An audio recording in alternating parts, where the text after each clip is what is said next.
नवरंगपुर जिल्लार गोटे स्कूल रे कोसागुमटा ब्लॉक रे गोटे विद्यालय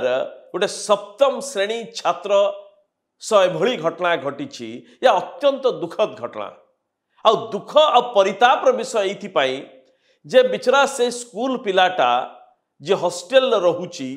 से हॉस्टेल परिस्थिति एभली कि कुक रोचंती रांधुनिया रांधुचंती न रांधुचंती अलगा कथा एब्सोल्युटली नो सेफ्टी स्टैंडर्ड जहाँ स्टेट गवर्नमेंट रखा जाइए सेफ्टी गाइडलाइंस पूरा पूरी भाव में वायलेट होती बेचारा प्रेशर कुकर फाटुची आ मुह उपरे गरम डाली पड़ुची आ पूरे पड़ी जाउची दुख आपणकर राग यही जगह आसो आक्रोश आसब जे तुरंत विद्यालय जो माने अच्छंती बा हॉस्टेल वार्डेन जो माने अच्छंती ताकू कौनसी पाखर बड़ सरकारी डाक्तरखाना को नेले नाही बा प्राइवेट डाक्तरखाना को नेले नाही नवरंगपुर घटना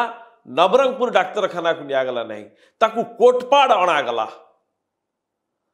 आ कोटपाड़ रे आनिकी गोटे प्राइवेट मेडिसिन स्टॉप गोटे यही जगह जो अच्छे क्लिनिक रो टिके ट्रीटमेंट किछि लगेई कि इंजेक्शन कौन गोटे मेडिसिन आ ऑइंटमेंट देई जाउ नहीं गले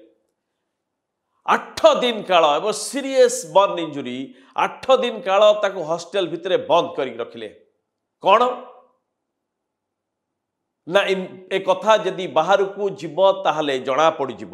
स्कूल रो मास्टर आ वार्डन माने हैरान हेबे एक विरोध रे कार्यानुष्ठान निया जीवो बिचरा 8 दिन काल बर्न इंजुरी पोड़ा जला छिटका एते भितरे से पिलाटा स्कूल भितरे पड़ी हॉस्टेल भितरे बंद कर